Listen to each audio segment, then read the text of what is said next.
सोने में हो, भोजन में भी है, वस्त्र में भी है, और सोने में कलयुग का वास है।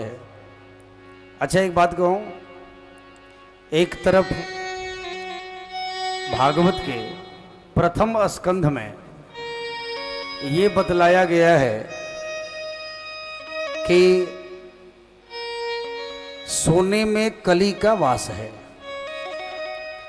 परंतु उसी भागवत के एकादश स्कंध के 16वें अध्याय के 18वें श्लोक में विभूति योग वर्णन करते हुए भगवान उद्धव से कहते हैं कि हे उद्धव, धातु नामस्य कांचनम, मैं धातुओं में स्वर्ण हो, सोना हो। अब ये समझ में नहीं आती कि एक तरफ भागवत में कहा गया कि सोने में कलयुग भी है, दूसरी तरफ कहा गया कि नहीं, भगवान खुद कहते हैं मैं तो धातुओं में स्वर्ण हूं, यानी मैं सोने में निवास करता हूं। उस संतों ने इसका सुंदर निराकरण किया, किस स्वर्ण में कलयुग है और किस स्वर्ण में ठाकुर जी हैं हमारे। उस संतों ने निराकरण किया, क्या कहा कि देखो कलयुग तो हर किसी में है, चाहे वो वस्त्र हो या कोई वस्तु हो या भोजन हो, लेकिन जिस स्वर्ण को, जिस भोजन को, जिस वस्त्र को ठाकुर जी को अर्पित कर प्रसाद रूप में ग्रहण किया जाए उसमें ठाकुर जी का वास, और जिसको बिना प्रसाद के खा लिया जाए, पहन लिया जाए, उसमें कलयुग का वास। या दूसरे अर्थों में कहें कि जो 1 नंबर की कमाई से गहना बने उसमें ठाकुर जी का वास, और 2 नंबर की कमाई से बने तो अब बताना नहीं, और 1 नंबर की कमाई से बढ़िया बढ़िया गहना बन ही नहीं सकता जब तक घूस घासी ना हो, है?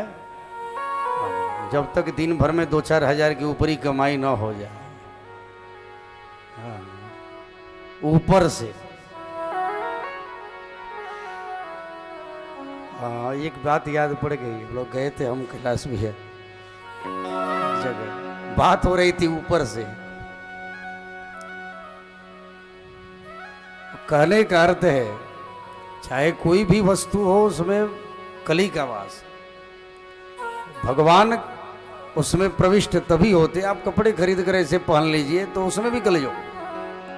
तो हम कपड़े खरीदें या स्वर्ण पहने या फिर भोजन करें, सबसे पहले अगर गहना भी बनवाएं तो सबसे पहले ठाकुर जी को चढ़ा दीजिए और उसको प्रसाद रूप में पहन लीजिए कि हे प्रभु ये मेरा नहीं है, आपका प्रसाद है, उसको ग्रहण करें। कोई वस्त्र नया खरीदा, पहले ठाकुर जी पर चढ़ाइए, तब उसको पहनिए, हे प्रभु आपका प्रसाद है, उसे मैं पहन रहा हूं। कोई भी ऐसे नहीं। कोई भी चीज, भोजन बना तो बिना उनको अर्पण किए ना।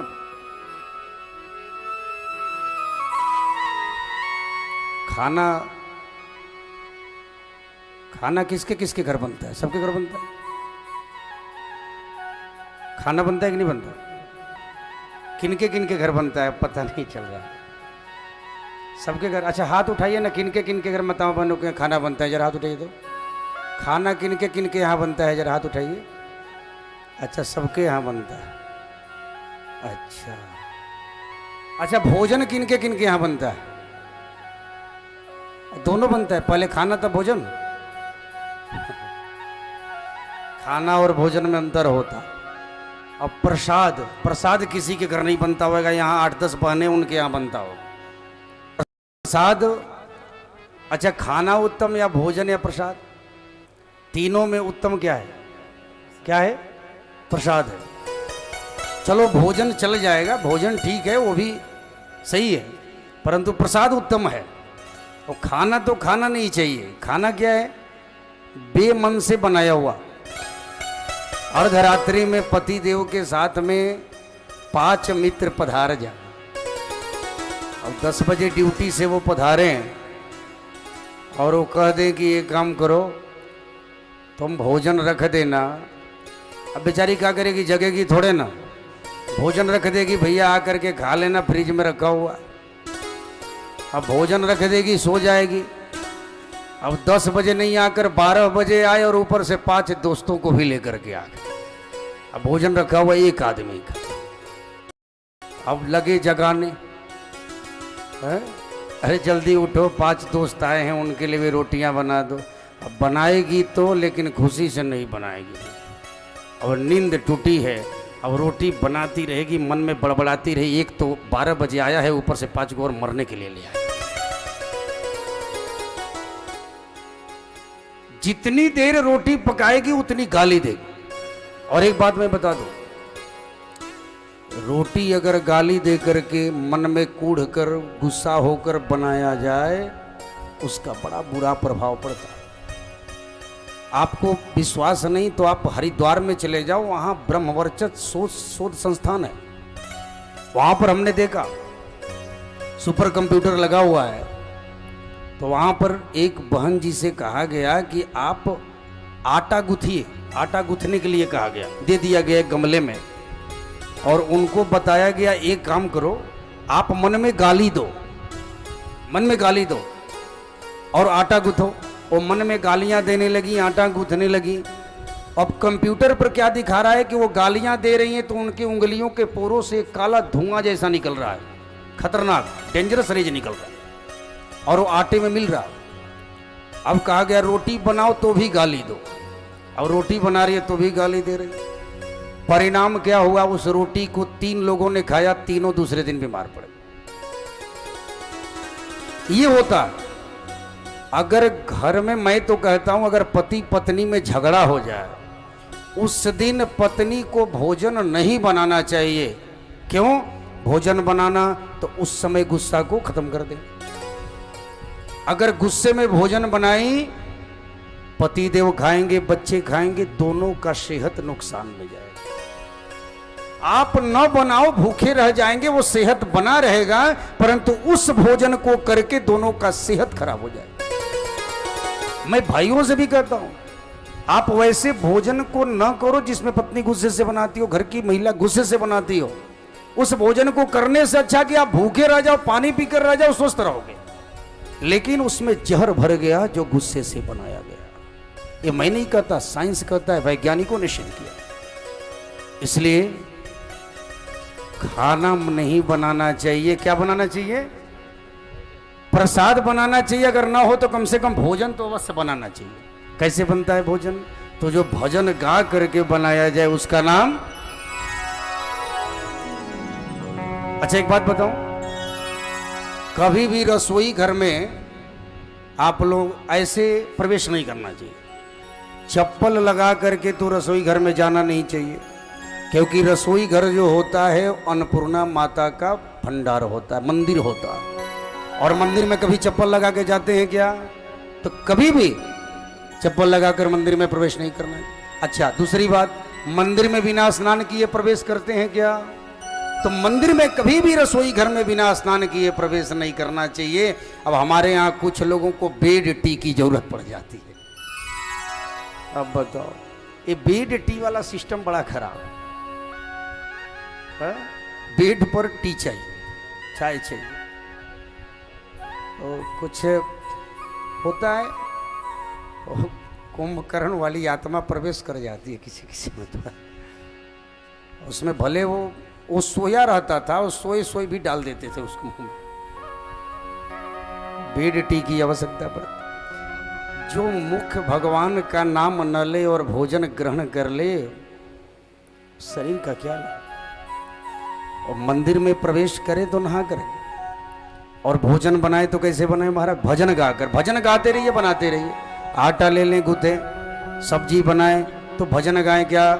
हमारो धन राधा श्री राधा श्री राधा, राधा श्री राधा श्री राधा, हमारो धन राधा राधा राधा राधा राधा, हमारो धन राधा राधा राधा राधा राधा, जीवन धन राधा राधा राधा राधा राधा, जीवन धन राधा राधा राधा राधा राधा, हमारो धन राधा श्री राधा श्री राधा।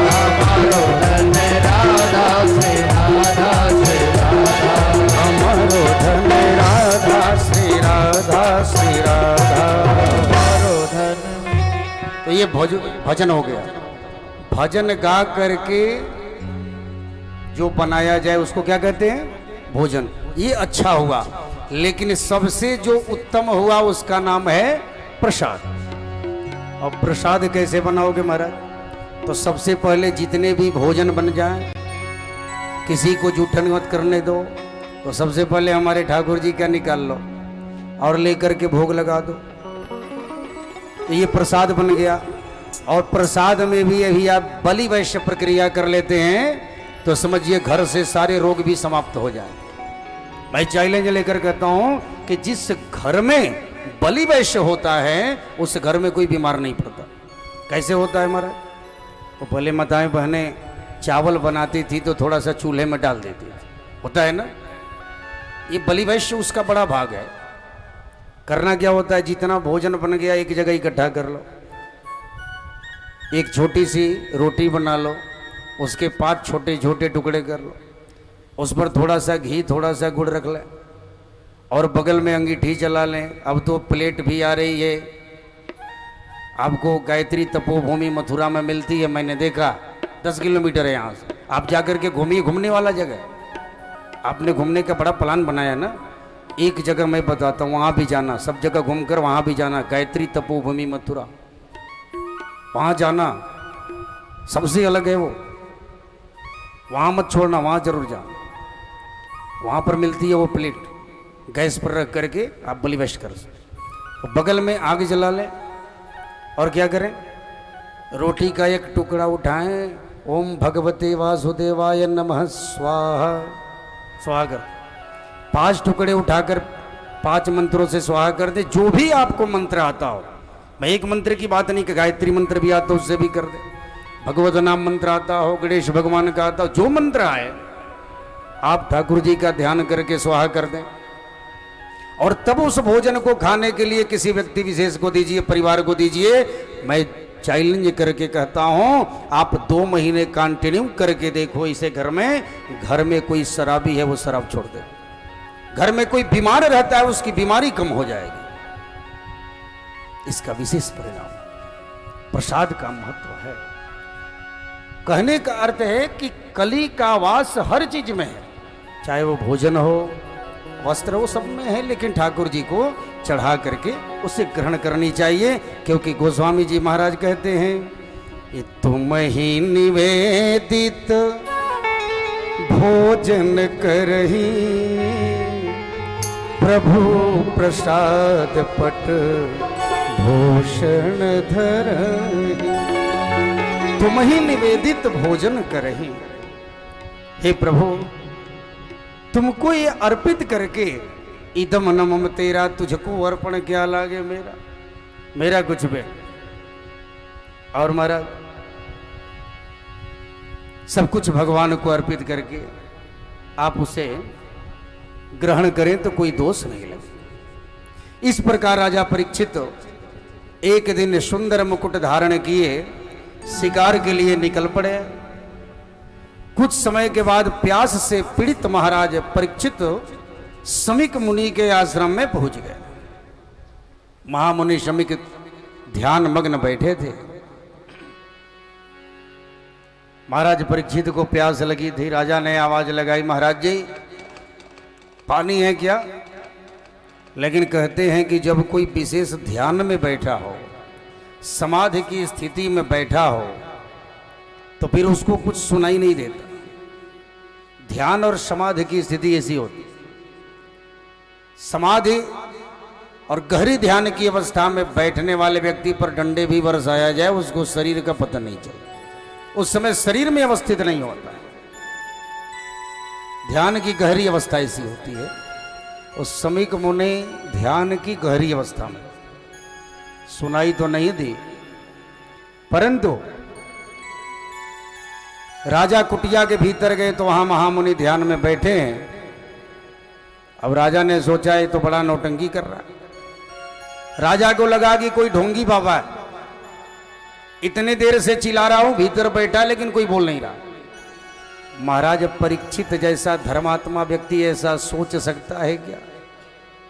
ये तो राजा के मुकुट जो स्वर्ण का था, उसमें बैठा हुआ कलयुग उनके मन बुद्धि को भ्रष्ट कर,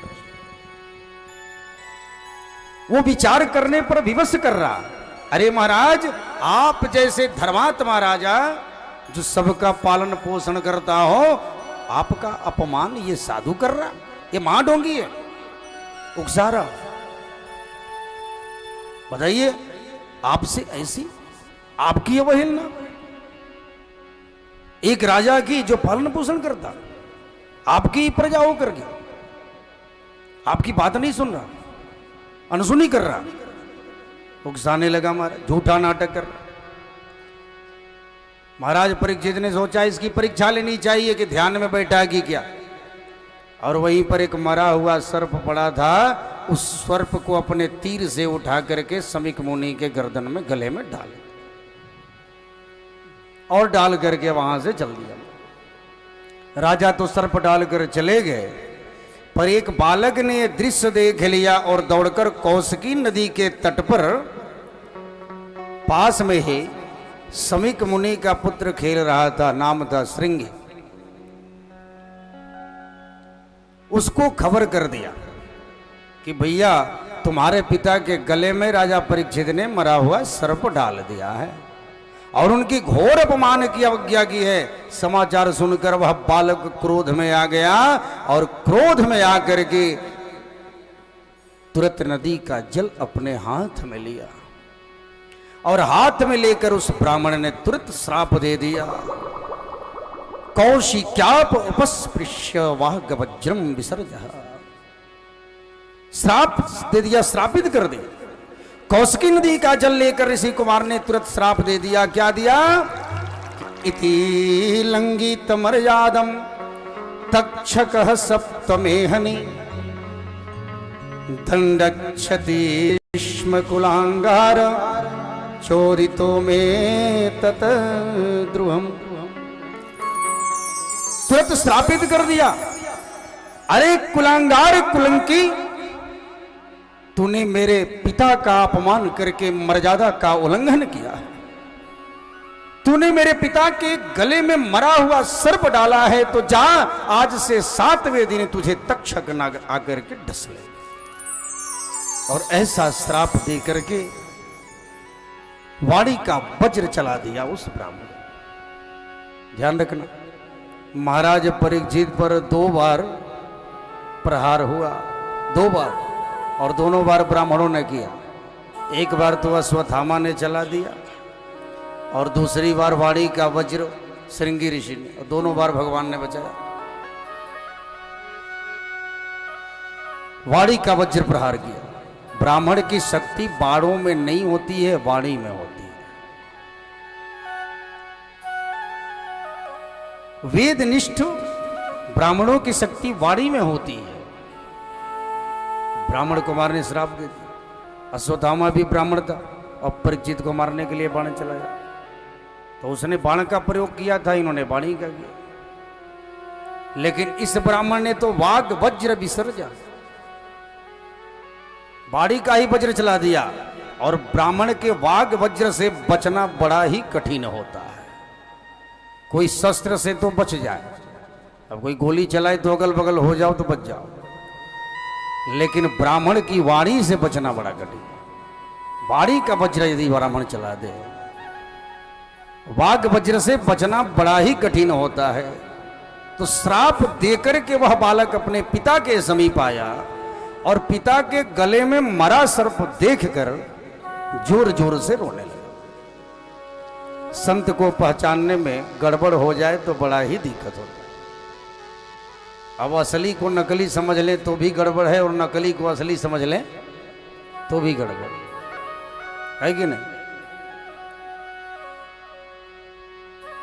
रामायण में राजा प्रताप भानु ने नकली साधु को असली साधु समझ लिया। तो वेश शुभेश महामुनि जाना, सब कुछ अपना गंवा दिया, कुछ बचा क्या? धन पुत्र पौत्र आदि सब कुछ समझ। और नकली को असली समझ लें तो गड़बड़, और असली को नकली समझ लें तो भी गड़बड़। और नकली को असली समझ लें तो नहीं महाराज, तो बड़ी बड़ी वाली दाढ़ी है और वेशभूषा से कोई महात्मा नहीं होता, वेशभूषा से साधु नहीं होता। साधु कौन? जिसने स्वयं को साध लिया हो। संत कौन? तितिक्षवः कारुणिकः सुहृदय सर्वदेहिना, जिसके अंदर तितिक्षा हो, करुणा हो,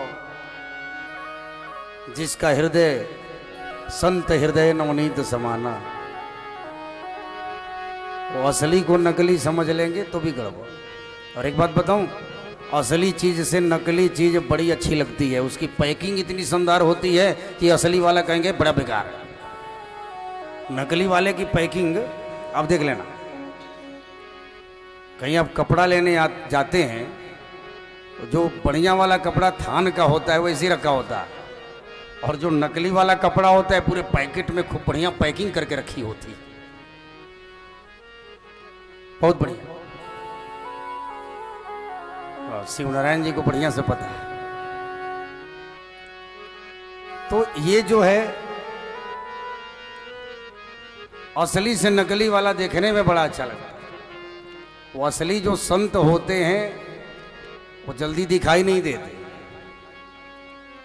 और संत मिलने बड़े कठिन।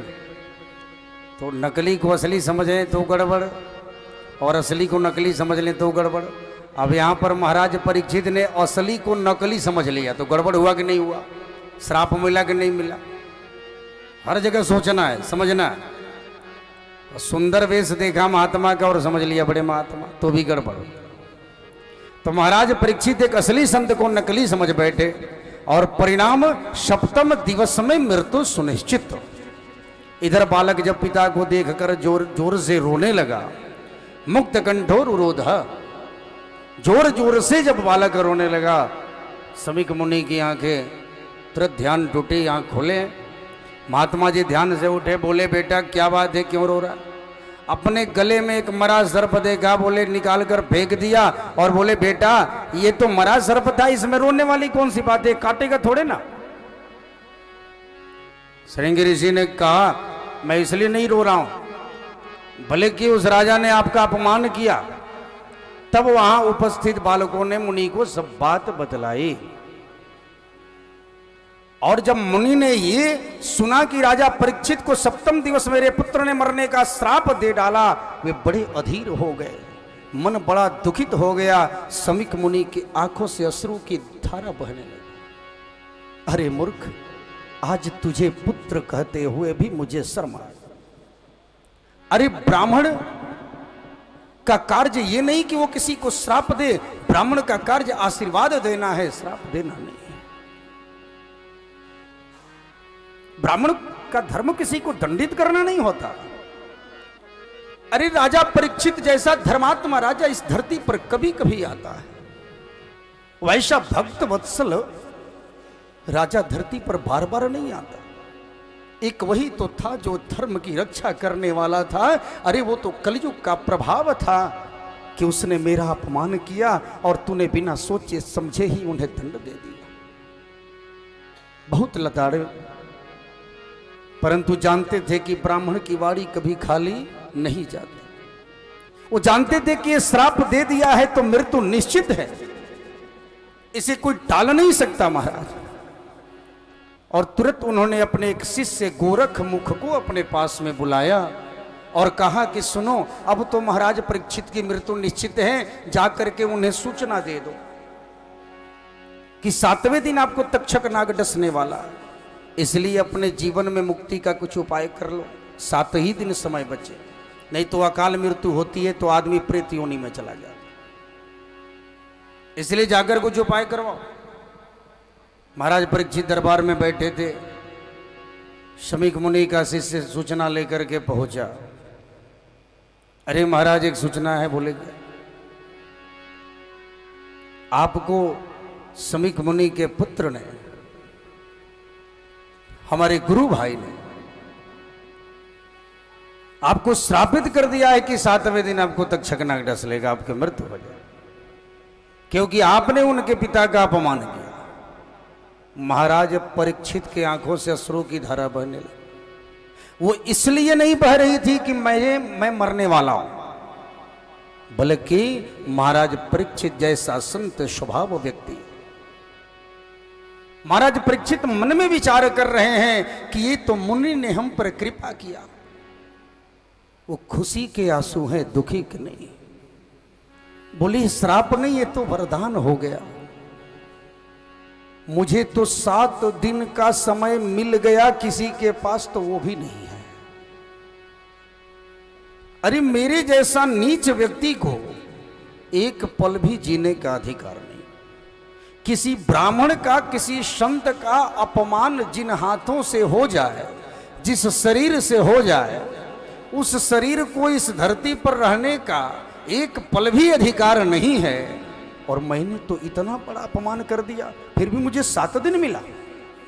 अहो मया नीच मनार्जवत कृतम निरागसी ब्रह्माणि गुढ़ तेजसी ध्रुवम ततो में कृत देव हेलना ध्रुतयम व्यसनम नाति दीर्घा। आपने तो हम पर बड़ी कृपा की, 7 दिन का समय दिया महाराज। इस नीच शरीर को रहने का अधिकार नहीं है, कैसे ही अपमान हो गया हमसे। और एक बात बताऊं, सही बात, 7 दिन का समय मिला महाराज परीक्षित को। मन में सोच रहे हैं, बड़े खुश भी हैं, इस 7 दिन का समय मुझे मिला है, यानी ये तो गारंटी हो गया कि 7 दिन के अंदर यमराज भी चाहे तो मुझे नहीं ले जा सकता।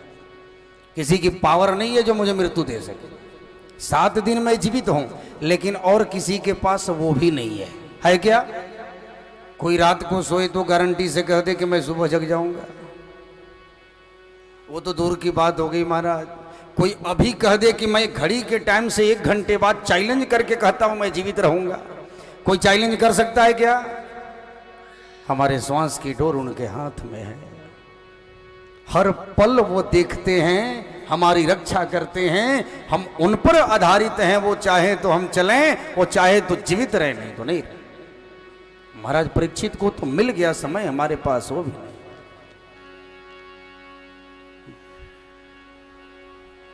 भाइयों बहनों, बड़ी सुंदर बात करते हुए संत कहते हैं, उनके पास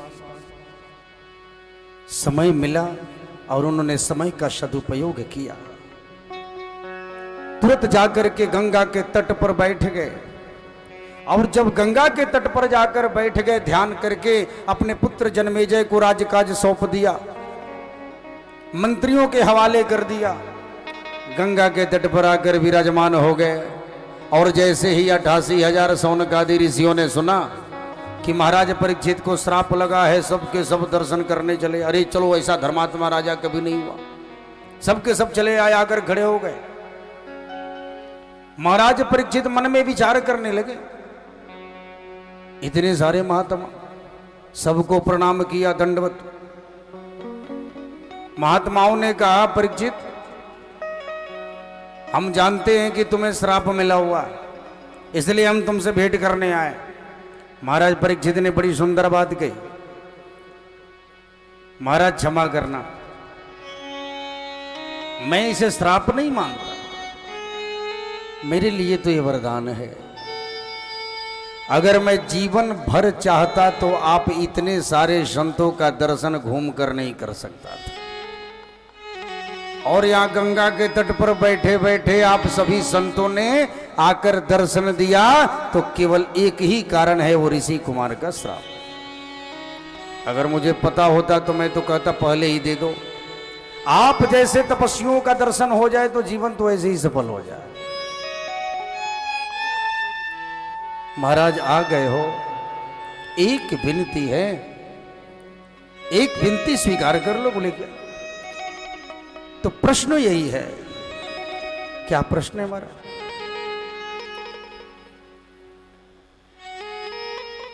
कम समय में मनुष्य को मुक्ति कैसे मिले?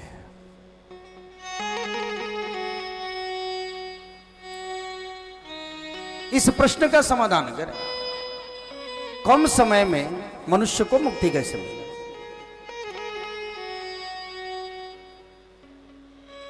किसी ने कुछ बताया, किसी ने कुछ बताया। इस वेद का पाठ करो, उस शास्त्र का अध्ययन करो, उसका पाठ करो। परंतु किसी भी संत के उत्तर से महाराज परीक्षित संतुष्ट नहीं हुए। मरने वाले को क्या करना चाहिए नहीं पता। और उसी समय महाराज सूत जी कहते हैं, तत्रा भवद भगवान व्यासपुत्रो यदृक्षया गामटमानुनपेक्षः अलक्षलिंगो निजलाभतुष्टो भृतश्च बालैरवधूतवेशः। अभी सब संत आपस में विचार विमर्श कर ही रहे थे कि तत्रा भवद गवान व्यासपुत्र। ठीक उसी समय संतों के बीच में प्रकट हो गए कौन महाराज? प्रेम से बोले सुखदेव भगवान की। संतों के बीच में प्रकट हो गए। ध्यान रखना क्या शब्द बोला गया? प्रकट हो गए। भागवत में कहा गया संतों के लिए कहते हैं कि आ गए। उसी समय गंगा तट पर सारे संत आ गए, परंतु जब सुखदेव जी आते हैं तो क्या कहा गया कि सुखदेव जी महाराज प्रकट हो गए। और प्रकट कौन होता है महाराज? भगवान। कोई साधारण मनुष्य प्रकट होता है क्या? प्रकट भगवान शब्द से ही स्पष्ट है। प्रकट कोई साधारण व्यक्तित्व तो नहीं हो सकता। वो प्रकट हो गए और जब प्रकट हुए तो जितने भी संत थे उनको देखकर सबके सब प्रणाम करने लगे, दंडवत। महाराज परीक्षित ने सोचा, अरे राम राम, 88,000 सौनकादि ऋषियों में 10-10 हजार 1-1 लाख वर्ष के ऋषि हैं। सप्त ऋषि भी पधारे हैं इसमें, और ये 16 वर्ष का बालक, छोटा सा बालक, इसको देखकर सब दंडवत प्रणाम कर रहे हैं। आखिर क्या है इसमें? और मुझे भी प्रणाम करना चाहिए। जब सब प्रणाम कर रहे हैं तो इसका मतलब कि इसमें कुछ खास है। उन्होंने भी प्रणाम किया। उनकी आयु बताई, कितनी आयु थी महाराज? तो बोले 8 दूनी 16 बरस। तो महाराज 16 बरस डायरेक्ट कह सकते थे, तो 8 दूनी क्यों कहा? तो बोले इसलिए कहा कि 8 वर्ष के बालक की तरह मन था, शरीर 16 वर्ष का था। शरीर तो सुखदेव जी का 16 वर्ष का था, लेकिन मन 8 वर्ष के बालक की तरह था। 8 वर्ष के बालक का मन कैसा होता है? निश्चल, कोई छल कपट नहीं। उसको ये पता नहीं होता कि नारी क्या होती है और नर क्या होता है। स्त्रीलिंग पुल्लिंग का भेद नहीं होता उसमें। तो मन उनका स्वच्छ है 8 वर्ष के बालक की तरह, परंतु शरीर 16 वर्ष का। इसलिए क्या कहा गया, वर्णन किया। सुध जी कहते हैं कि उम्र कितना है महाराज? तो 8 दूनी 16 वर्ष। डायरेक्ट 16 वर्ष नहीं कहा। और प्रणाम करके परीक्षित महाराज ने डायरेक्ट प्रश्न कर दिया। क्या प्रश्न किया महाराज? कि हे प्रभु, मेरा एक ही प्रश्न है, मरने वाले को क्या करना चाहिए? मरने वाले को क्या करना चाहिए? सुखदेव जी कहते हैं, परीक्षित एक बात कहूं, अरे भाई मैं आया हूं, न तुमने पानी के लिए पूछा, ना ही बैठने के लिए कहा। अरे भाई एकदम से सवाल कर दिया, भले बैठाना चाहिए। महाराज परीक्षित हाथ जोड़कर कहते हैं, हे प्रभु क्षमा करिएगा, मैंने नहीं पूछा है, मेरी धृष्टता है। परंतु मुझे ये पता है कि आप जैसे अवधूत योगी कहीं भी 2.5 पल से ज्यादा नहीं रुकते, 1 घड़ी रुकते।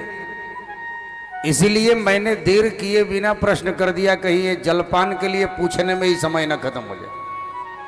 इसलिए मैंने देर नहीं किया, मैंने आपसे डायरेक्ट प्रश्न कर दिया। तो प्रश्न यही है, मरने वाले को क्या करना चाहिए? और ये प्रश्न हम सबका है कि नहीं?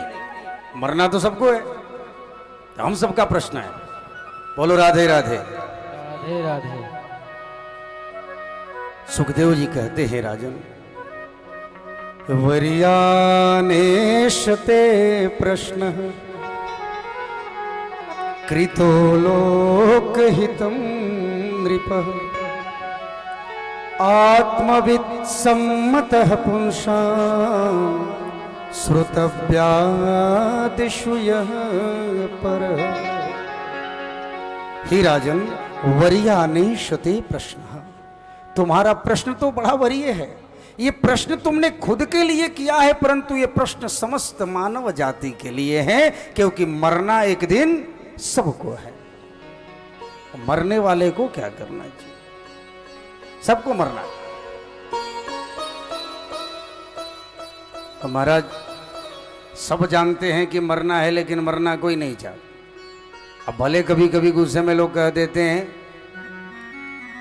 कि हे भगवान मुझे उठा के नहीं लेते, और कहीं सोच में आ जाएं तो कहेंगे राम राम कहाँ से आ गए आप, तो मुंह से निकल गया था। और माता जी एक बार बार जब देखो तब घर में जब भी कलह होता और तुरंत कहती हे यमराज आप मुझे उठा क्यों नहीं लेते। एक दिन बेचारे बाहर में कुछ काम कर रही थी, गोबर होता है ना गौ माता, भाई उठा रही थी और अपने घर के एक बच्चे से बोली सुनो ये जरा उठा देना। वो झिड़क करके भाग गया। अब बड़ा क्रोध आया, यार घर के एक भी लोग मेरा बात नहीं मानते। बोले हे यमराज मुझे उठा क्यों नहीं लेते, कहाँ हो तुम, सुनते नहीं। और यमराज बगल से गुजर रहे थे। अब जैसे यमराज ने सुना आकर के गदा लेकर खड़े हो गए। बोले माता जी बोलो आ गया, क्या बात। माता जी ने देखा 18 फुट का लंबा चौड़ा गदा लेकर। अरे महाराज आप कौन हो? बोले हम यमराज हैं, आप तो कब से बुला रही थी, हम आ गए। क्या बात है? बोले राम राम ये मुंह से क्या निकल गया। मन में सोच रही बेचारी कहाँ से आटपका, कुछ दिन जीना था लेके चला जाएगा, पता नहीं मुंह से कहाँ से निकल गया। और मुंह से निकला नहीं कि चला है। यमराज ने कहा मैया जल्दी बोलो क्या बात है, हमको ऐसे ही कोई नहीं बुलाता, बता देता क्या बात है बोलो। अब कुछ बेचारी को समझ में ना आया क्या बोलो, अब कौन सा बहाना करूं। अकेले महाराज कोई बात नहीं थी, ये जो टोकरी थी ना मेरी भारी हो रही थी, ये जरा उठाने के लिए बुला रही, उठा देना सब, ये टोकरी उठा देना। अब यमराज उठाकर चलते बने। वो कहने का अर्थ है मन में तो आदमी भले ऊपर के मन से कहते हैं कि भगवान उठाते क्यों नहीं है, लेकिन आ जाए सच में तो फिर हालत पतली हो जाती। ये क्या भरोसा है इस जिंदगी का,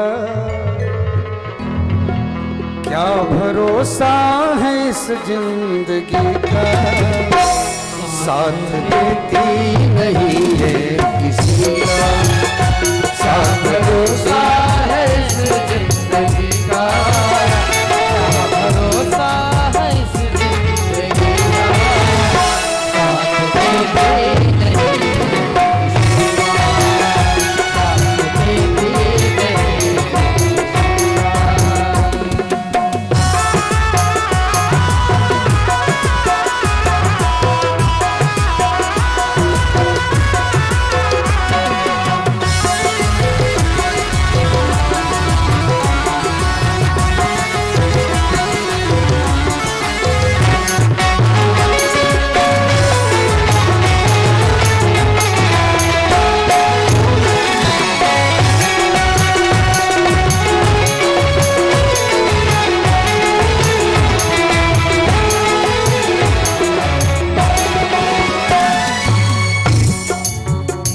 श्वास रुक जाएगी चलते चलते, समा बुझ जाएगी जलते जलते, श्वास रुक जाएगी चलते चलते, समा बुझ जाएगी जलते जलते, श्वास रुक जाएगी चलते चलते, समा बुझ जाएगी जलते जलते,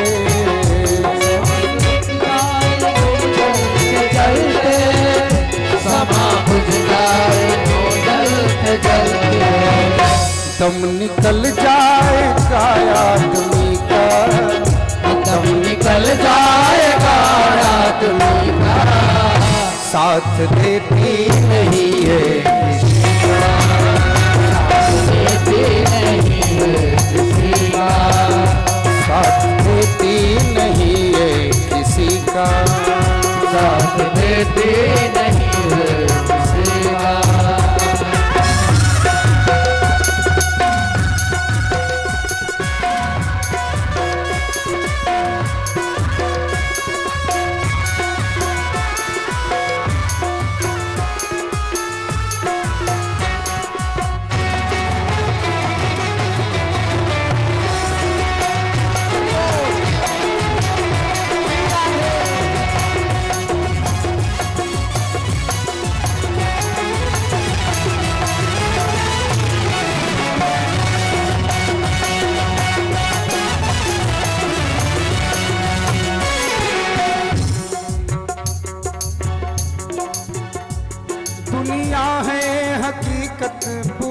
चलते रुकना है इसकी रवानी।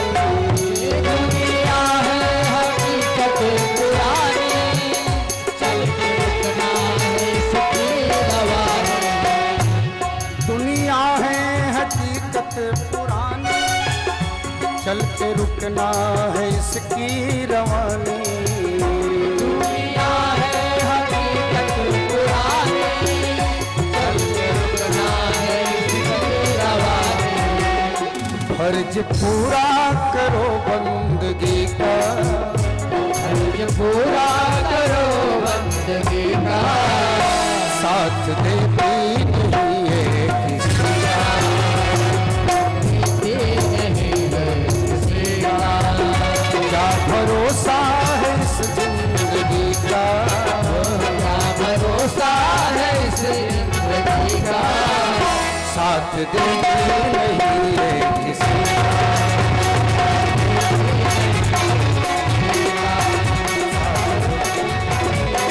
किसी का।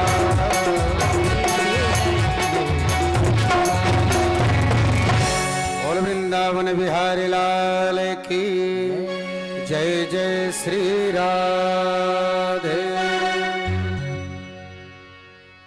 सुखदेव भगवान कहते हैं, हे राजन, चाहे कोई भी मनुष्य हो, चाहे कोई भी जीव हो, उसको भगवान के नाम का स्मरण करना चाहिए। अगर मनुष्य शरीर मिला है, कहते हैं कि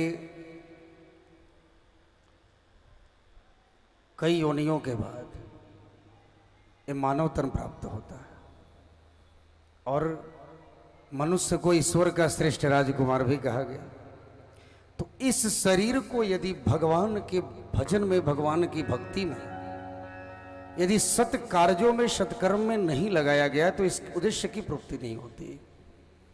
कहा गया कि मन में कोई कामना हो, अकामः सर्व कामो वा मोक्ष काम उदारधे तीव्रेण भक्ति योगेन यजेत पुरुषम परम। सुखदेव जी स्पष्ट करते हैं कि भले आपके मन में कोई कामना न हो या बहुत सारी कामनाएं आपके मन में हो, तो भी नारायण की उपासना जीव मात्र को करनी चाहिए। क्यों महाराज?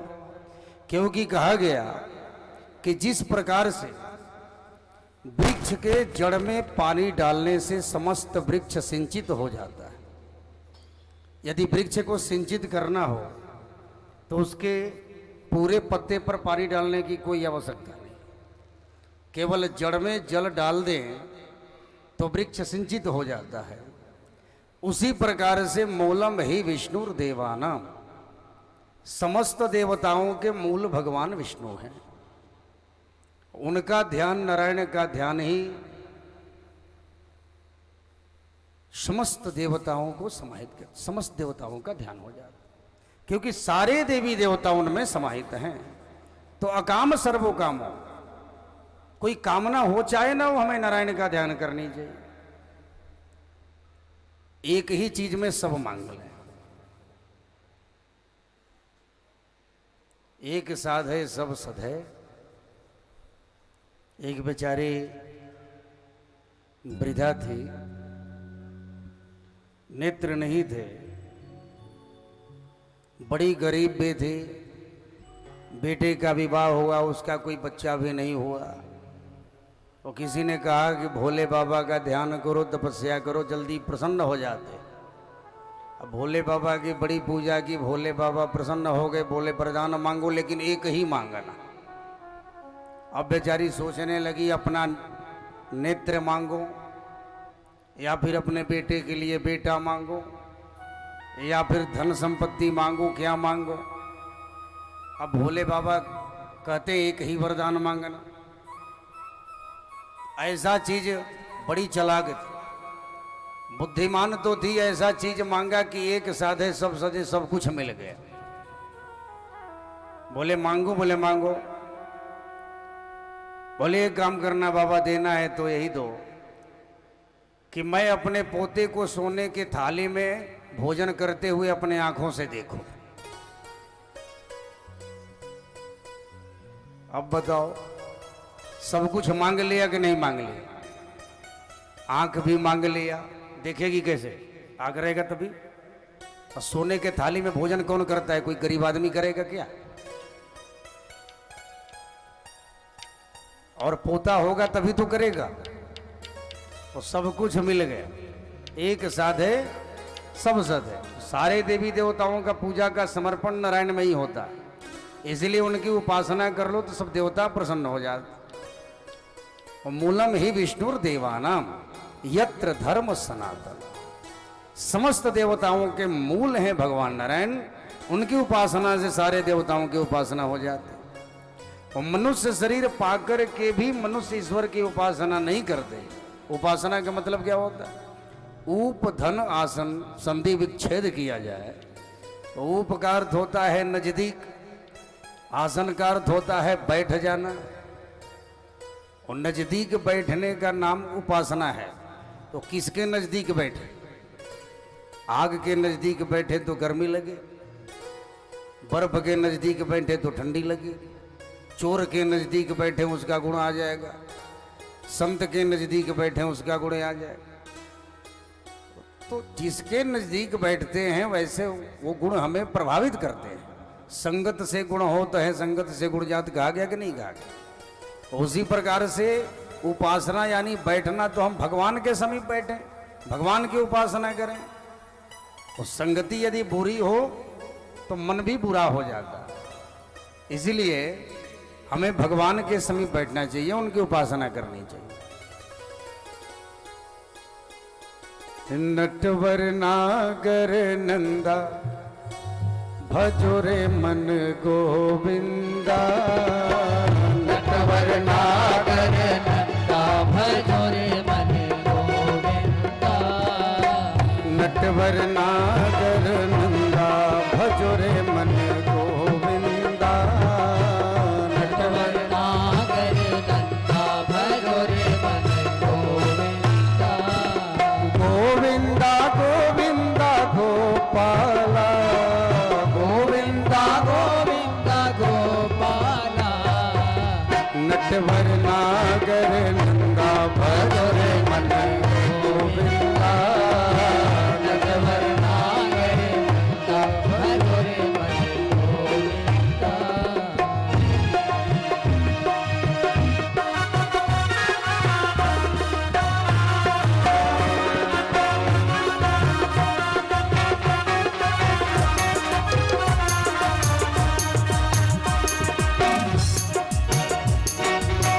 सब देवन में कृष्ण बड़े हैं, सब देवन देवन में कृष्ण जी बड़े हैं, सब देवन में कृष्ण बड़े हैं, सब देवन देवनों में कृष्ण जी बड़े हैं, कृष्ण जी बड़े हैं, हाँ कृष्ण जी बड़े हैं, कृष्ण जी बड़े हैं, हाँ कृष्ण जी बड़े हैं, सब देवन में कृष्ण बड़े हैं, सब देवन देवनों में कृष्ण जी बड़े हैं, जैसे तरिया बिच चंदा भजो रे मन गोविंदा, जैसे दरिया बिच चंदा भजो रे मन गोविंदा, नटवर नागर नंदा भजो रे मन गोविंदा, नटवर नागर नंदा भजो रे मन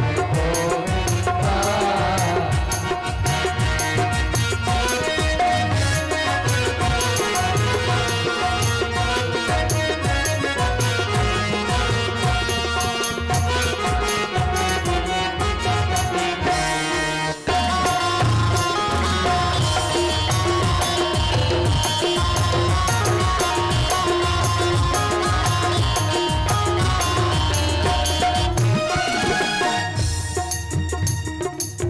सब सखियन में राधा बड़ी है, सब सखियन में राधा बड़ी है, सब सखियन में राधा बड़ी है, सब सखियन में राधा बड़ी है, जैसे नदियन में गंगा भजो रे मन गोविंदा,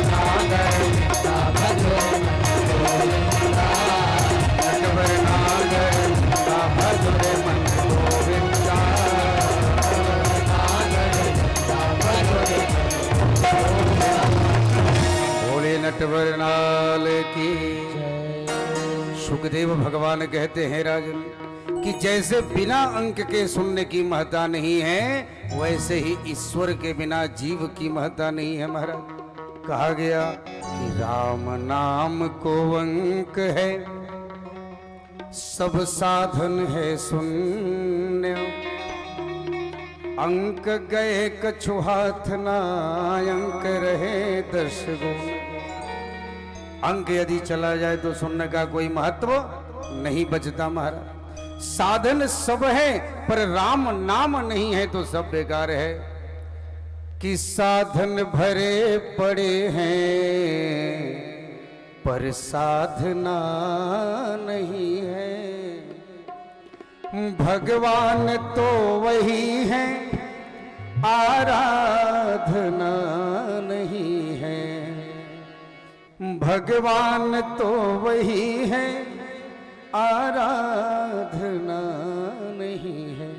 दुख का कारण क्या है हमारा? दुख है तो उसका कारण भी और उसका निवारण भी।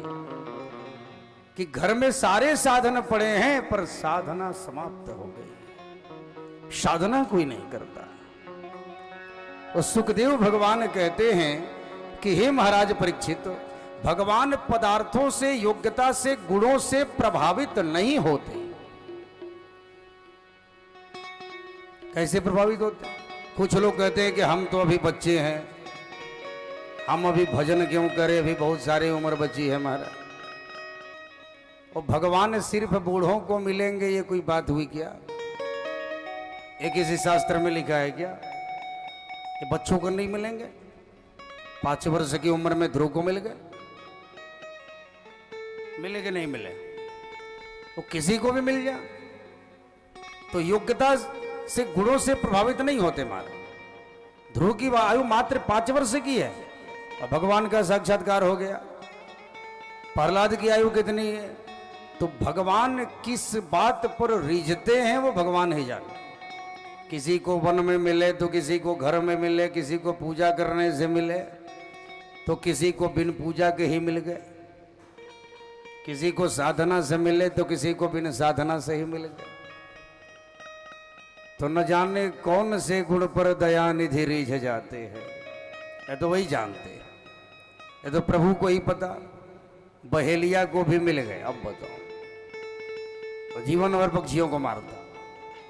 सदन कसाई को मिल गए, कैसे कैसे लोगों को मिल गए।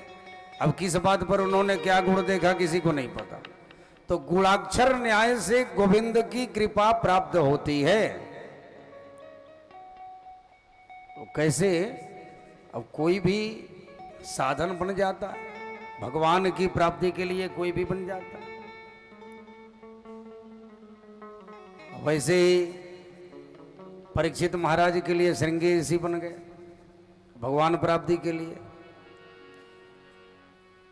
तुलसीदास जी के लिए उनकी पत्नी बन गई, पत्नी के प्रेम में पागल होकर गए,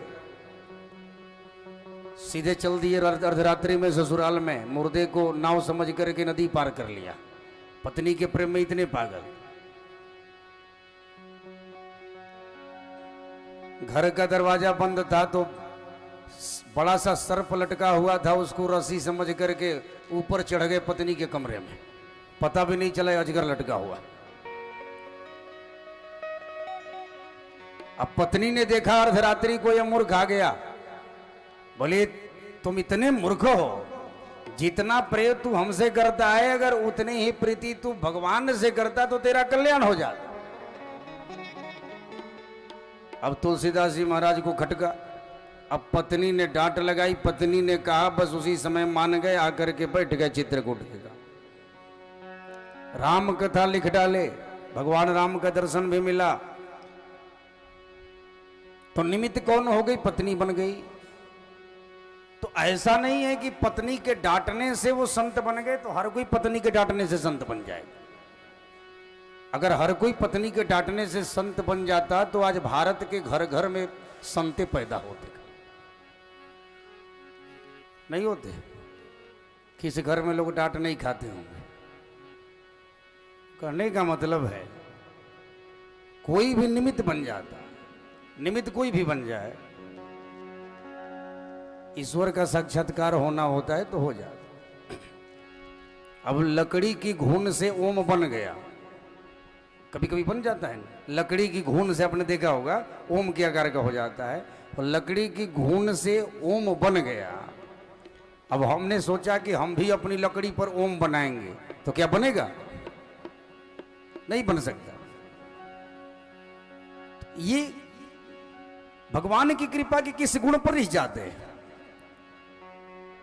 अब भगवान राम फुलवारी घूमने के लिए गए तो सीता जी को पहले नहीं मिले, किसको मिले? तो जो फूल लेने के लिए गई थी सबसे पहले उसको मिल गए। भगवान का दर्शन वही उसी ने पहले किया, सीता जी को दर्शन नहीं हुआ। गोस्वामी जी कहते हैं ना, एक सखी बोले कि तुम पूजा करो, मैं जा रही हूं फुलवारी घूमने के लिए। अब फुलवारी घूमने गई महाराज। गोस्वामी जी कहते हैं एक सखी सी संग बिहाई गई रही देखने फुलवारी। और फुलवारी घूमने वाली को भगवान पहले मिल गए, पहले दर्शन हो गया प्रभु।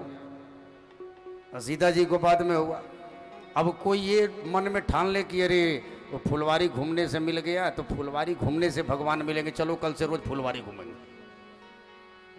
फुलवारी घूमने से मिलेंगे क्या? अब किसी को मिल गए तो मिल गए, भगवान की कृपा हो गई। तो न जाने कौन से गुण पर दयानिधि रिझ जाते, अबे तो उनकी कृपा है। तो ये कोई सिद्धांत नहीं हुआ, उस पर न जाने भगवान की कैसी कृपा हो। विश्वामित्र घर छोड़कर वन में इतनी तपस्या की फिर भी भगवान नहीं मिले, परंतु दशरथ जी को घर बैठे मिल गए।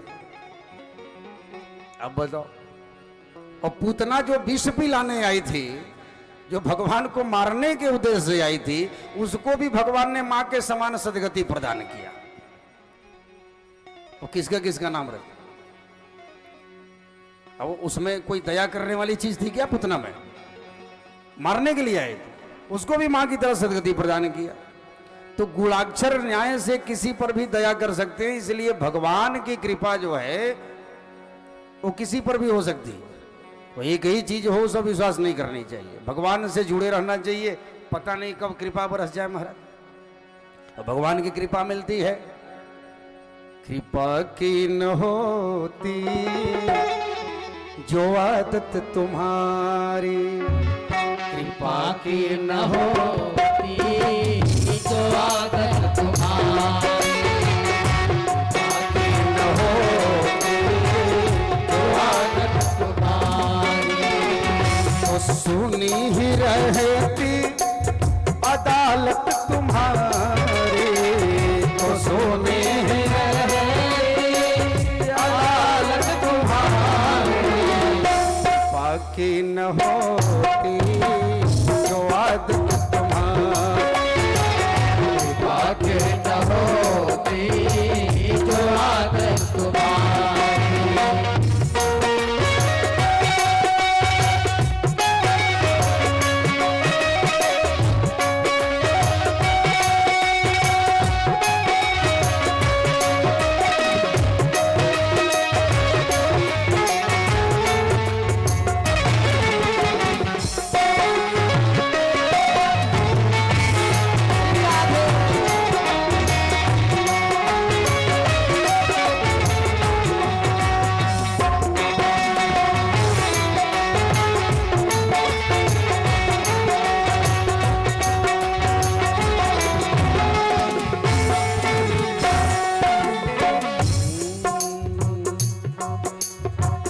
गरीबों की दुनिया।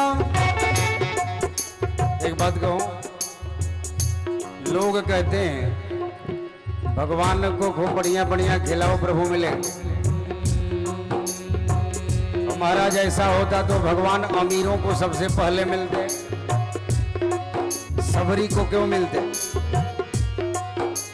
विदुर जी को क्यों मिलते महाराज? भगवान जो प्रेम का धनी होता उसे मिलता। जो तीनों के दिल में जगह तुम न पाते, जो तीनों के दिल में जगह तुम न पाते, तो किस दिल में होती वो बात तुम्हारी, तो किस दिल में होती इबादत तुम्हारी। कृपा की न होती तो आदत तुम्हारी, कृपा की न होती जो आदत तुम्हारी।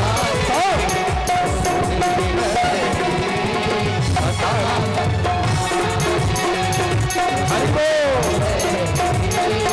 अदालत तुम्हारी।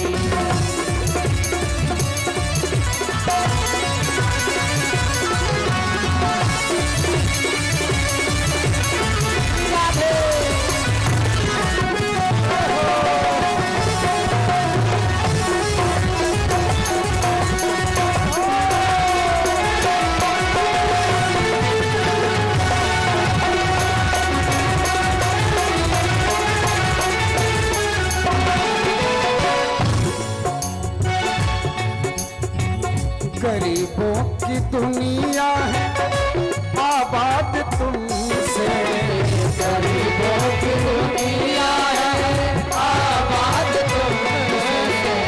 गरीबों की दुनिया है आबाद तुमसे, गरीबों की दुनिया है आबाद तुमसे। गरीबों से है बात शाहत तुम्हारी, गरीबों से है बादशाहत तुम्हारी। कृपा की न होती तो आदत तुम्हारी, कृपा की न होती जो आदत तुम्हारी। ये सोने अदालत तुम्हारी। सोने अदालत तुम्हारी। गोविंद बोलो हरि गोपाल बोलो, गोविंद बोलो हरि गोपाल बोलो। गोविंद बोलो हरि गोपाल बोलो, गोविंद बोलो हरि गोपाल बोलो। राधा रमण राधा रमण हरि गोविंद बोलो, राधा रमण हरि गोविंद बोलो।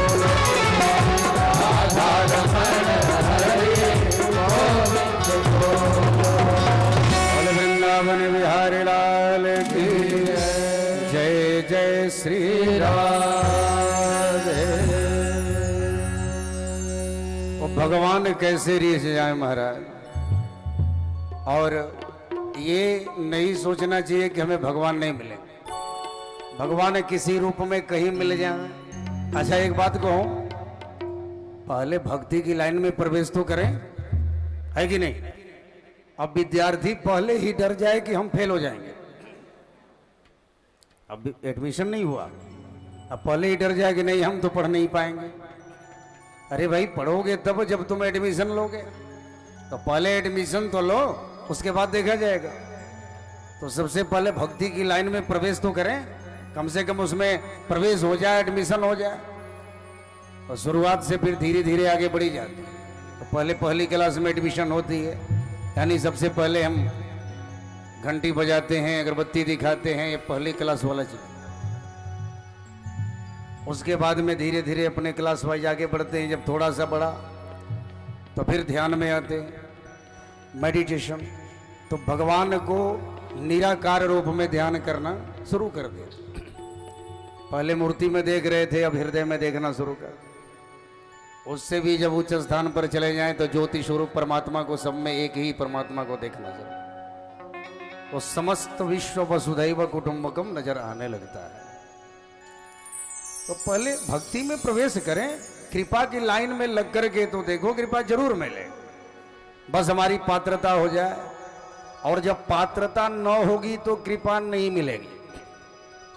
संत ज्ञानेश्वर एक बार प्रवचन कर रहे थे, उन्होंने मंच से कहा कि भगवान अपनी कृपा पात्रों को ही देता है।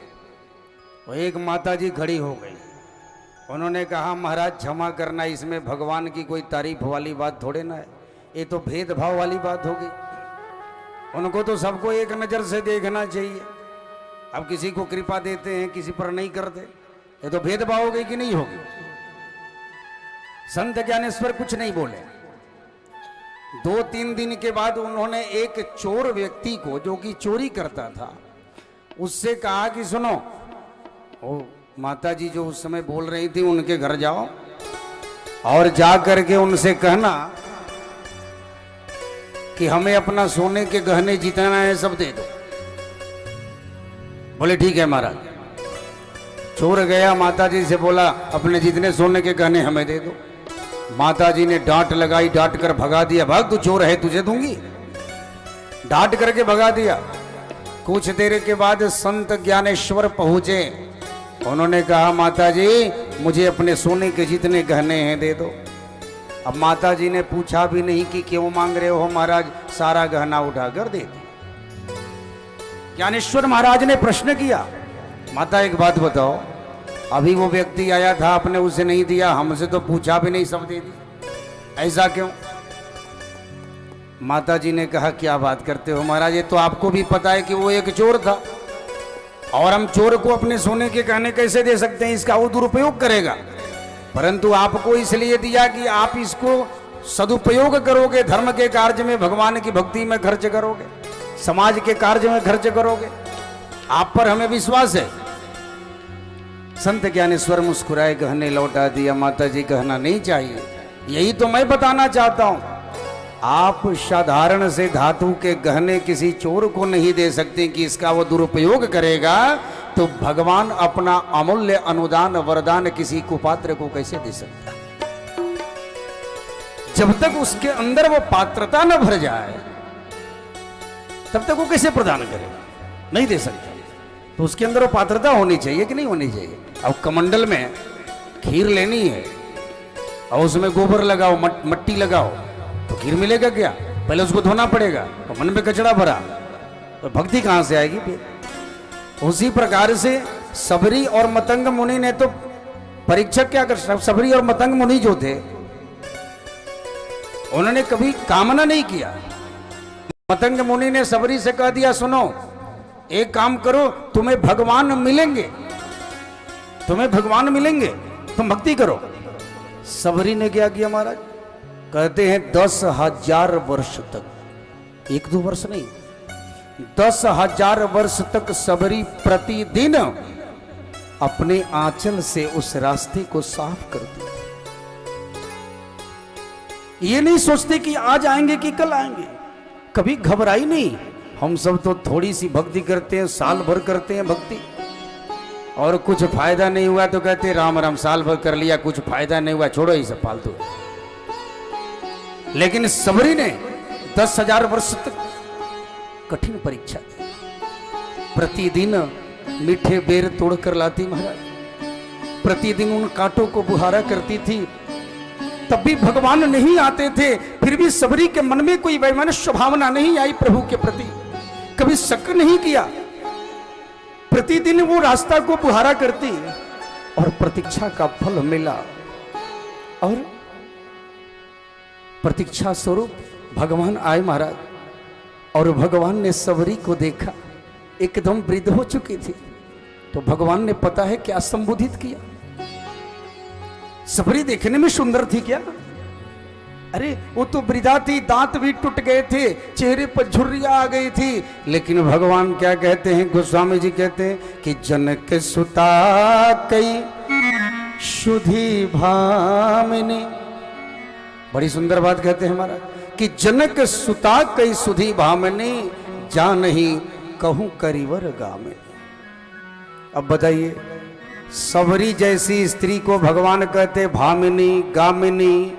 भामिनी गामिनी का मतलब क्या होता है? जो अत्यंत सुंदर हो उसको गामिनी कहा जाता है। और सबरी को भगवान कह रहे हैं कि गामिनी, भामिनी का क्या संबोधित करते हैं? यानी सबरी चेहरे से सुंदर है क्या? नहीं महाराज, भगवान आत्मा की सुंदरता को देखते हैं, और सबरी की आत्मा की सुंदरता को देखकर भगवान कहते हैं कि हे गामिनी, मैं तेरे पास आकर के धन्य हो गया। हे सुंदरी, मैं तेरे पास आकर के स्वयं को धन्य महसूस कर रहा हूं, तो ये सुंदरी शब्द उस श्रेष्ठ आत्मा के लिए, किसी शरीर के लिए नहीं। बोले गोविंद भगवान की जय। भगवान ने गोपियों के कभी बाह्य सौंदर्य को नहीं देखा। भगवान रास करते थे, निधिवन जाएंगे ना, वहीं रास करते थे भगवान, आज भी करते हैं।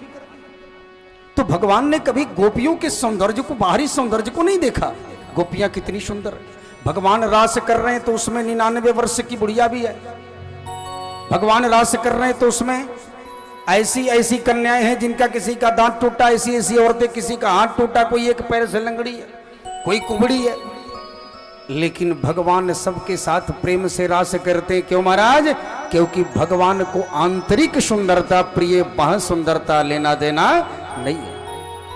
कि हमने आंगन नहीं बुहारा, हमने आंगन नहीं बुहारा, कैसे आएंगे भगवान, कैसे आएंगे भगवान। हमने आंगन नहीं बुहारा, हमने आंगन नहीं बुहारा, कैसे आएंगे भगवान, कैसे आएंगे भगवान, कैसे आएंगे भगवान, कैसे आएंगे श्री राम, कैसे आएंगे भगवान, कैसे आएंगे श्री राम। मन का मैल नहीं धोया तो, मन का मैल नहीं धोया तो, कैसे आएंगे घनश्याम, कैसे आएंगे श्री राम। मन का मैल नहीं धोया तो, कैसे आएंगे घनश्याम, कैसे आएंगे श्री राम।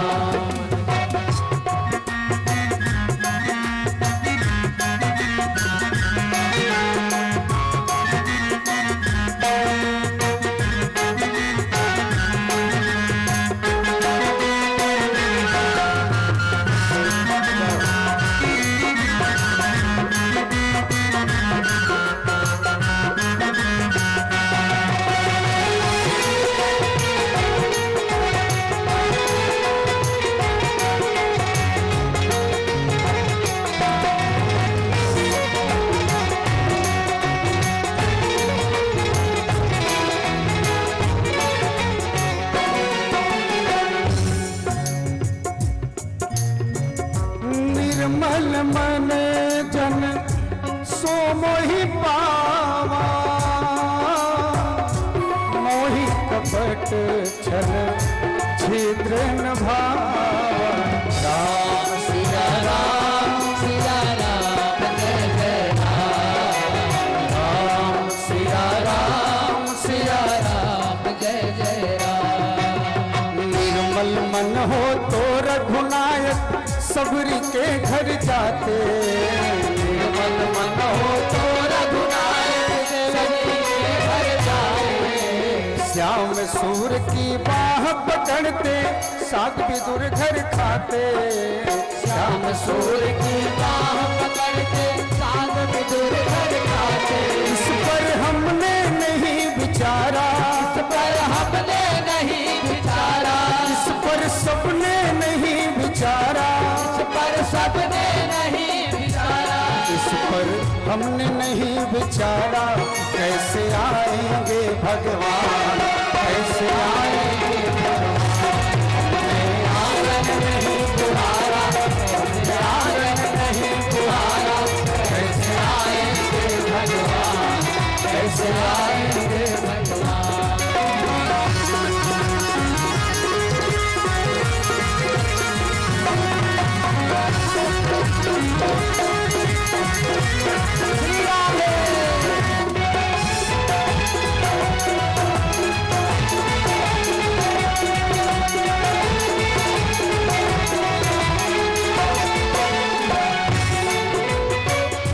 नर्तन सम नहीं कौनी उदेही, जीव चराचर जाचत जे। सिया राम, सिया राम, जय जय राम। सिया राम, सिया राम, जय जय राम।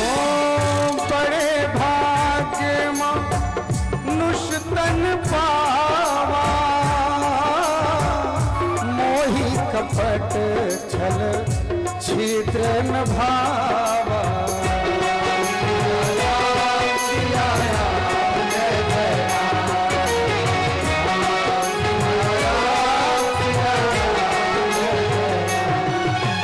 अंतर के पट खोल देख लो ईश्वर पास मिलेगा। अंतर के पट खोल देख लो ईश्वर पास मिलेगा। हर प्राणी में ही परमेश्वर काया भास मिलेगा। हर प्राणी में ही परमेश्वर काया भास मिलेगा।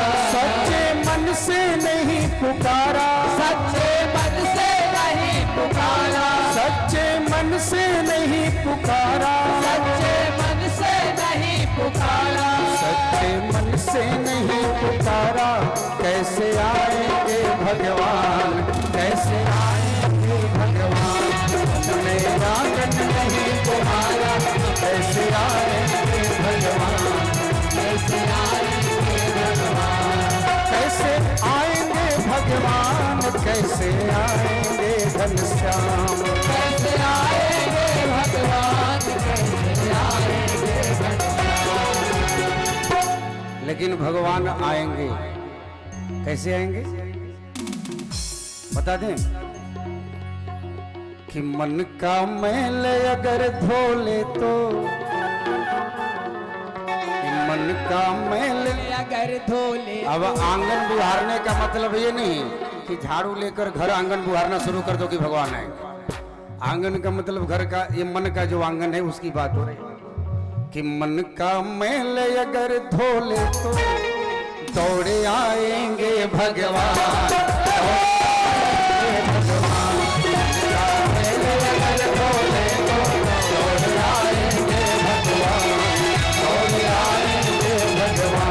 हमने आंगन नहीं बुहारा, हमने आंगन नहीं बुहारा। कैसे आएंगे भगवान, कैसे आएंगे भगवान, कैसे आएंगे भगवान, कैसे आएंगे। बोले गोविंद भगवान की। गोपियां कहती हैं महाराज कि नखल गोपिका नंदनो भवान अखिल देह नाम अंतरात्मद्रिक। कि भगवान सब प्राणी मात्र के अंतर्यामी हैं, सब में प्रभु हैं। हम सब शरीर का खूब पेंट पोचारा करते हैं, क्रीम लगाते हैं, पाउडर लगाते हैं। अंदर बैठी आत्मा कराती, आरती की तैयारी कर लें। अंदर बैठी आत्मा कराती रहती है और आत्मा अंदर से पुकारती है, अरे पगले तू अपने शरीर को इतना पेंट कर रहा है जो एक दिन समाप्त हो जाएगा।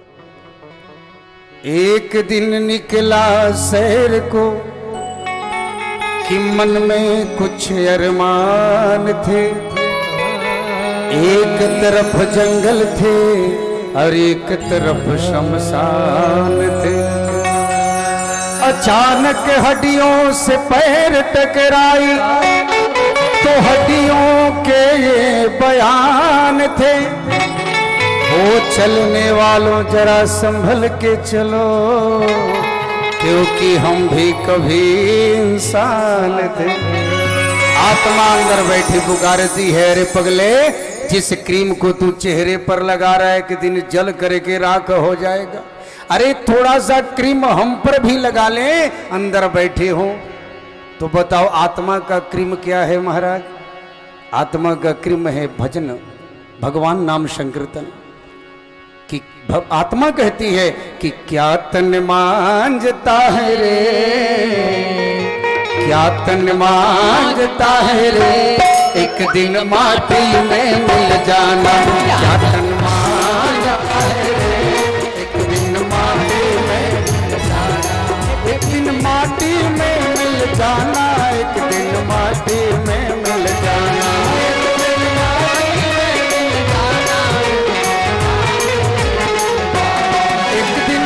माटी में मिल जाना, एक दिन माटी में मिल जाना। एक दिन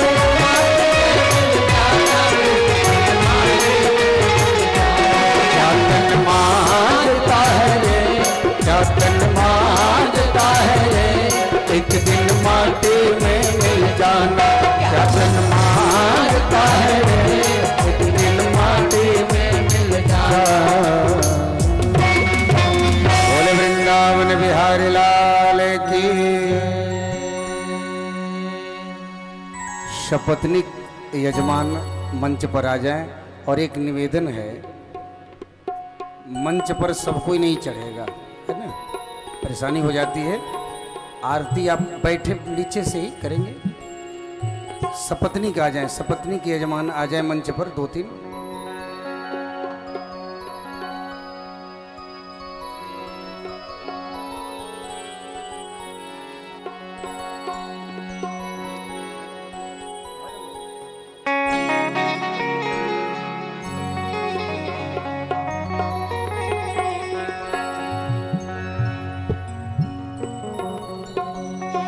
और कुछ न बिगड़ेगा तुम्हारा, कुछ न बिगड़ेगा तुम्हारा, हरि शरण आने के बाद।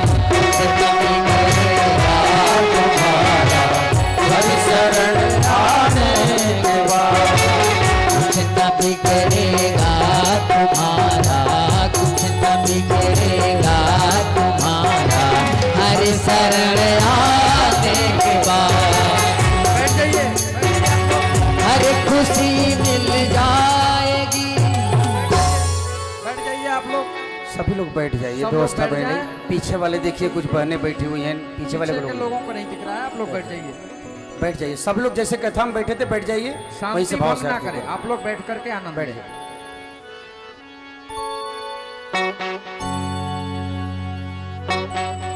अरे हर खुशी मिल जाएगी, चरणों में आ जाएगी, चरणों में आ जाने के बाद, चरणों में आ जाने के बाद। कुछ न बिगड़ेगा तुम्हारा, कुछ न बिगड़ेगा तुम्हारा, हरि शरण आने के बाद। कुछ न बिगड़ेगा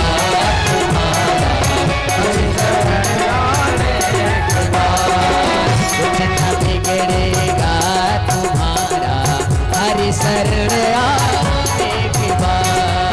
कुछ न बिगड़ेगा तुम्हारा, हरि शरण आने के बाद। हरि शरण आने के बाद, हरि शरण आने के बाद।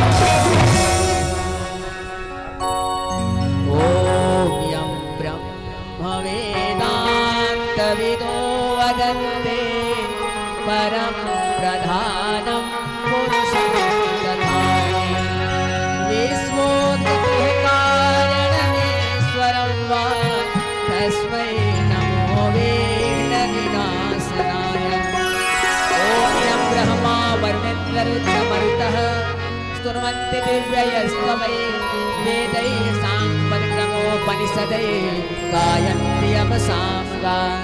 ध्यानावस्थितगतेन मनसा पश्यन्ति यमयोगिनो यस्यान्तं न विदुः सुरासुरगणाः। देवाय तस्मै नमः, देवाय तस्मै नमः।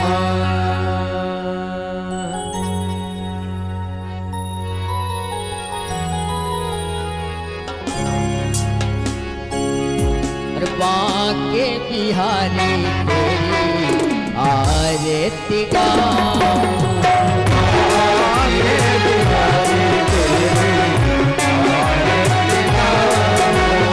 बाके बिहारी तेरी आरती गाऊं।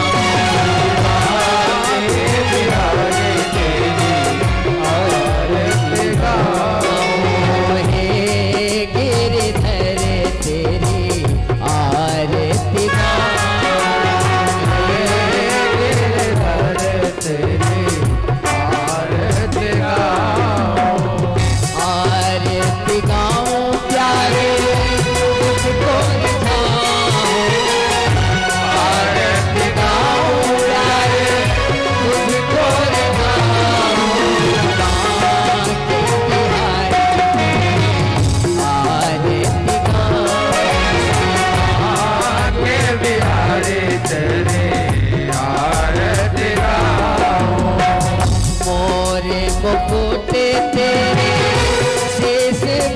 सोहे मोर मुकुट तेरे शीश सोहे प्यारी बंसी मोने मन मोहे प्यारी बंसी मोने मन मोहे देखे छवि बलिहारी जाऊं देखे छवि बलिहारी जाऊं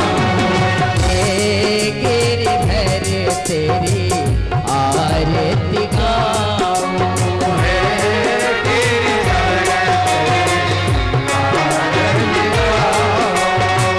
चरणों से निकली है गंगा प्यारी चरणों से निकली है गंगा प्यारी जिसने सारी दुनिया तारी जिसने सारी दुनिया तारी उन चरणों से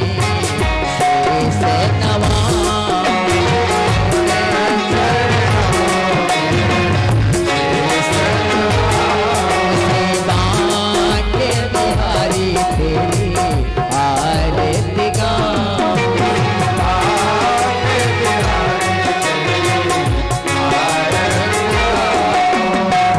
व्यास दास के नाथ आप हो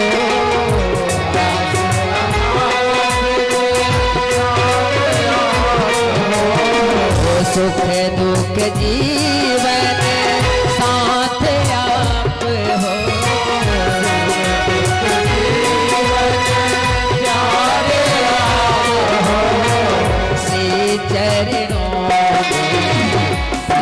बल जाऊं श्री चरणों में बल जाऊं आके बिहारी तेरी आरती गाऊं आके बिहारी तेरी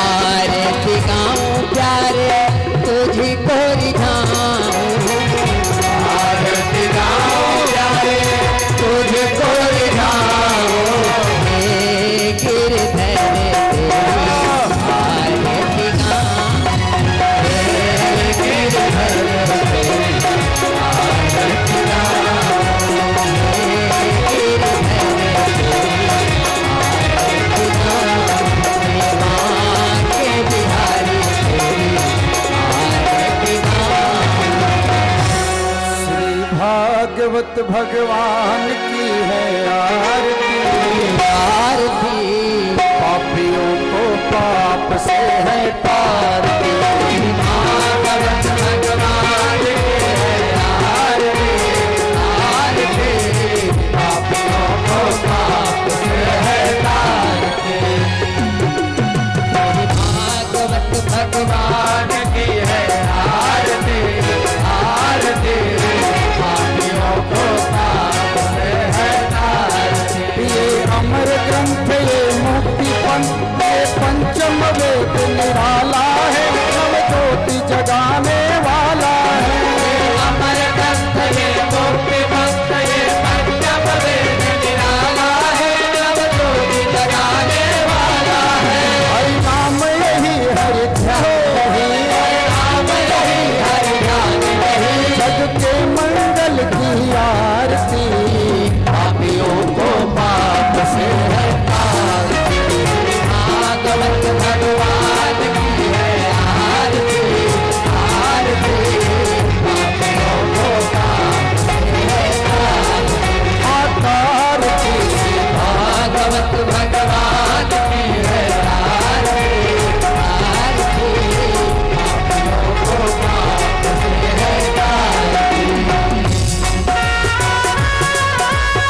पतित पावन पुनीत पापों को मिटाने वाला है, हरि दर्श कराने वाला है। शांति के पावन पुनीत पापों को मिटाने वाला है, हरि दर्श कराने वाला है। ये सुख करणी ये दुख हरणी, ये सुख करणी ये दुख हरणी। श्री मधुसूदन की आरती, पापियों को पाप से है आरती। श्री भागवत भगवान की है आरती, आरती। पापियों को पाप से है आरती। श्री भागवत भगवान की है आरती, आरती। पापियों को पाप से है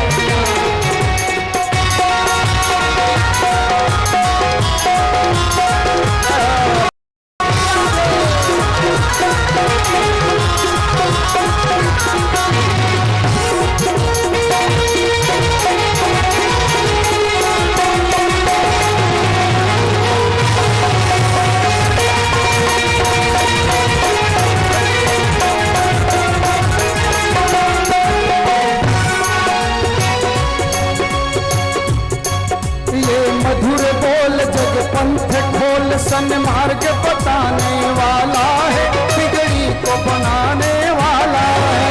मधुर बोल जग पंथ बोल, सन्मार्ग बताने वाला है, बिगड़ी को बनाने वाला है। श्री राम यही घनश्याम यही, श्री राम यही घनश्याम यही। प्रभु की महिमा की आरती, पापियों को पाप से है तारती।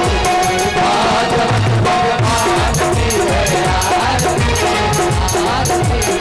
पापियों को पाप से है तारती।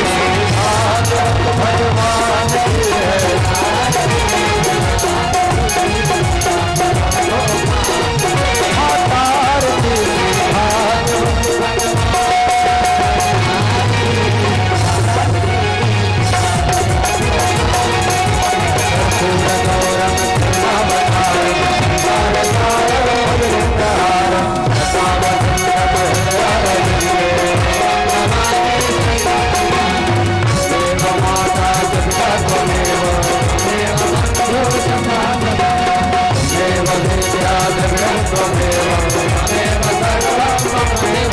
राजा राम राम राम राजा राम राजा राम राम राम राजा राम राम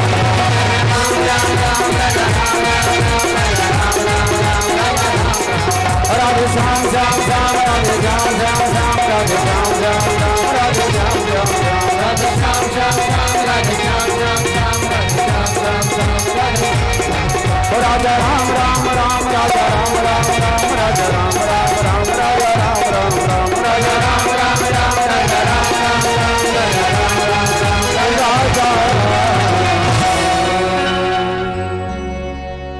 ओम जलेन शीतले करुणं पुष्पेण देवाभिवन्दनम् आरोग्यतार्थे आत्माभिवन्दनम्।